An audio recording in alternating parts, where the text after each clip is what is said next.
बड़ा शौक था, कभी नल के नीचे तो कभी तालाब के पास। अरे मेरी नीली वाली लुंगी नहीं दिख रही है। विभा की अम्मा कहाँ रखी है लुंगी? अरे वो तो विभा ने परसों ही धोकर रखी थी आपकी अलमारी में, देखो वहीं होगी। वो ना मैंने आज धो दी, मुझे लगा कि गंदी हो गई होगी। अरे कैसे गंदी हो गई थी, उसे तो मैंने पहना भी नहीं। हे भगवान, इस लड़की के कपड़े धोने की आदत से परेशान हो गया हूँ मैं। जितना तो घर में राशन नहीं आता उससे कहीं ज्यादा डिटर्जेंट पाउडर का खर्चा है। इसकी शादी करवा दो, शादी जाए अपने घर में ही करे काम, फिर चाहे घर के कपड़े धोने हो या पूरे गांव के। हाँ ठीक बोल रही हूँ, देखता हूँ मैं कोई लड़का। वो दिन भी आ जाता है जब विभा को देखने लड़के वाले आ जाते हैं। लड़की मुझे अच्छी लगी। होने वाली सास कहती है, बेटी अगर कुछ पूछना है तो पूछ लो। वैसे तो हमारी लड़की बहुत ही शर्मीली है, जो बोल दो वो मान लेती है, इसे क्या पूछना होगा। अरे कैसी बात कर रही हो माँ, मुझे इन लोगों के घर रहना है, सवाल तो कई है। हाँ हाँ बेटा पूछ लो ना, क्या पूछना है। आप लोगों के घर कपड़े कौन धोता है? सास का मुंह बन जाता है।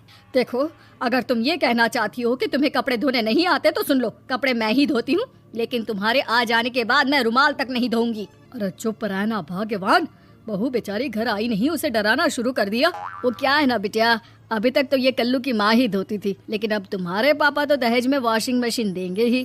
तभी विभा की माँ बोल पड़ती है, सवाल भी पूछा तो क्या। वैसे भाई साहब, मशीन की तो फिर भी कपड़े धोने की कैपेसिटी होती है, मतलब जो बिटिया दे रहे हैं ना विभा, इसे कपड़े धोने का बहुत शौक है। ये आप लोगों के क्या, आस पड़ोस गांव मोहल्ले सबके कपड़े धो दे और उफ तक ना करे।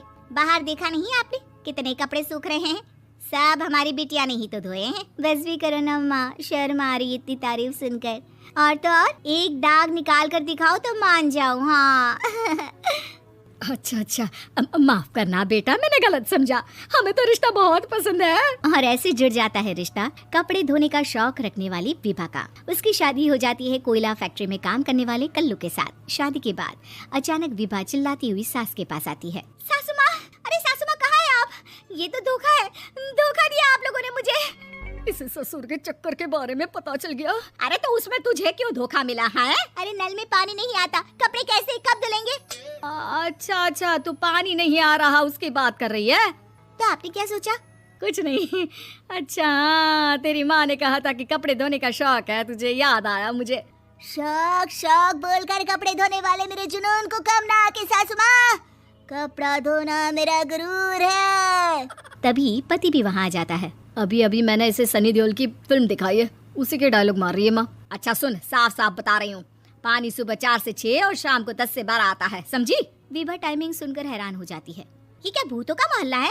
सुबह 4 बजे उठकर कौन कपड़े धोता है? 4 बजे टंकी में पानी जाता है, फिर सारा दिन धोना ना, किसने मना किया?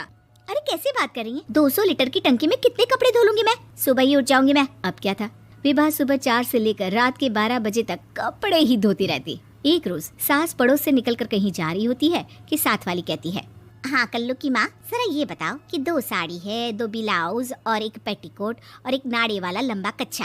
हाँ तो? अरे तो क्या, कितना लोगी धुलाई ये बताओ। धोबन दिख रहे हैं हम क्या?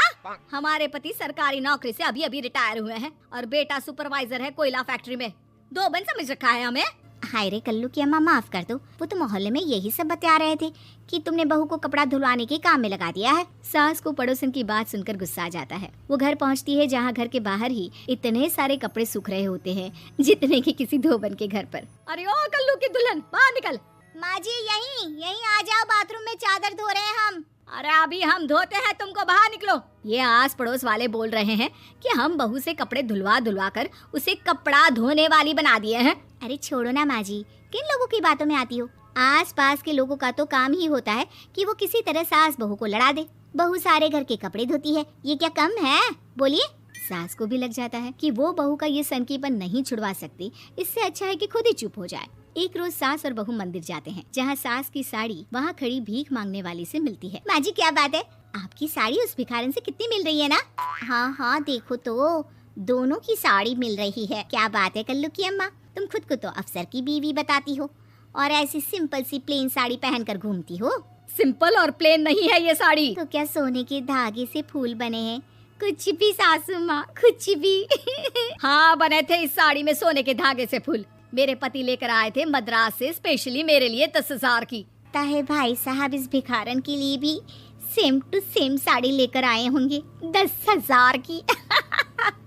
सास उस वक्त कुछ नहीं कहती, लेकिन बहू के साथ घर आती है और अलमारी से एल्बम निकाल कर लाती है। ये साड़ी देख रही है, ये वही साड़ी है जिसे मैंने अभी पहना था। इस साड़ी में ये जो चमकदार फूल दिख रहे हैं ना, ये सोने के धागों से काटे गए हैं। लेकिन तू लोकल वॉशिंग मशीन ब्रश से घिस घिस कर सारे फूलों को निकाल कर साड़ी प्लेन कर दी। मुझे माफ कर दीजिए सासू माँ। और तो और, जब मैंने तुझे तेरी गलती के लिए कुछ नहीं कहा, लेकिन तूने तो सबके सामने मेरा मजाक ही बना दिया। क्यों? बहू को समझ में आ जाता है कि अब से उसका कपड़े धोना